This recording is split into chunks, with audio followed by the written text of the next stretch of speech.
Hey folks, Fernando doing another video for the More Survivalists, and seems to be the case. We can confirm, I believe, that Glock has a rifle.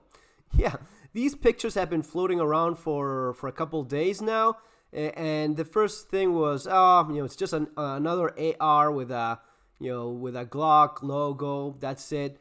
Turns out that no, this is a real thing. These are ARs made by Glock, GR-115F. And the story goes this way: GR-115F is in trials with the British Army, the Glock carbine. British Army is looking to replace the current SA-80 rifle, which, by the way, is crap. So yes, of course, they want to replace it. British Royal Marines awarded a contract to Colt Canada to replace its existing stock with M4 rifle. So your Colt M4 rifle, something very similar to this, right? This is my Colt M4 rifle, 14.5-inch barrel. And it's very similar to what you see there. Your mag pull, your stock, right? So all of these things that you basically see in your typical M4, even the mag pull, folding, even the folding sights, right? Like the one you see there, okay? Yeah. Of course, different scope. That looks like a very nice scope with a little red dot on top, apparently. But it's basically the same AR. Let me go back to the story here. Reported Glock is up against Knight Arms and Lewis Machine and Tools Company for a lucrative British contract. However, could be other companies in the running. It's chambered in 5.56, so of course, stand around for all NATO countries. Rifle 14.5-inch barrel, like the American M4, and has an OSS suppressor and flash hider. Rifle appears to have an impingement gas system.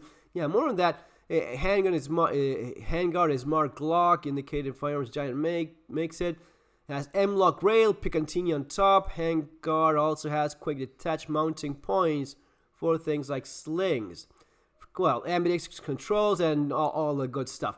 We are all familiar with Glock, but Glock is Glock because they, and someone was, pointing out one of my videos regarding why this is the firearm for a survivalist, because it's always with you, unlike the rifle, but most of all because with a Glock, you have something that is very reliable, very accurate. You can find it anywhere. I did the Glock Armorer's course. That's like on one afternoon.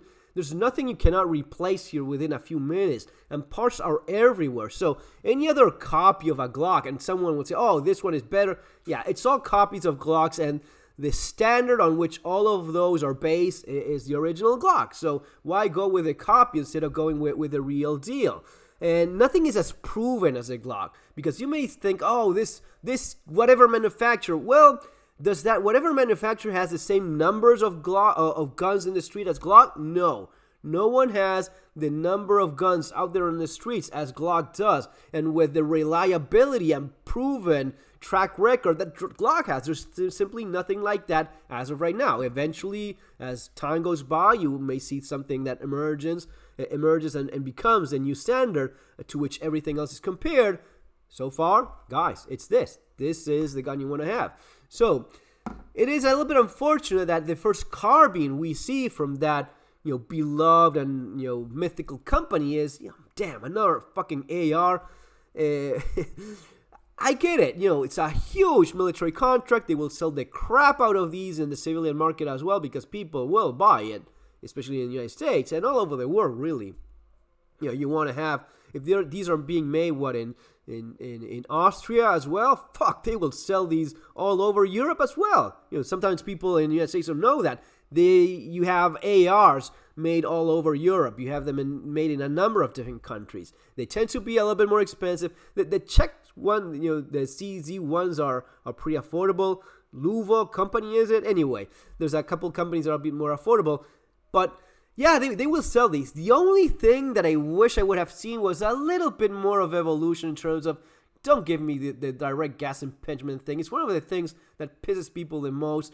It's just, short stroke gas piston would have been a nice addition if they could have integrated this. But I guess this is a requirement from the contract. Like, no, we just want a basic M4 with a basic bells and whistles that we know you should have in a modern fighting carbine, something that's light. And we're seeing right now, some of the guys in Ukraine, some of the better trained ones, they go with something very similar to this. They go around with an AR with a little red dot and fucking shooting whatever Russians they come across. It is something that's lightweight and ergonomically correct and super accurate. It's very accurate. It's not my favorite, design, but there's where you start getting a little bit of a nerd in terms of, oh, this design is superior to this. The thing works, okay, for the intended purposes. So I see why they are asking for this. And you want commonality. You want to have the same thing that everyone around you is using, especially when you're talking about NATO countries. You don't want to be the guy, oh, I have this better rifle. Okay, what mags? No, proprietary mags, proprietary this. It's all different. Of course, the United States is moving to a new rifle as well, but still, this is the basics that you will find in all NATO countries. So it makes sense to stick with that. Other than that, yeah, it's a nice M4 that everyone would like to have.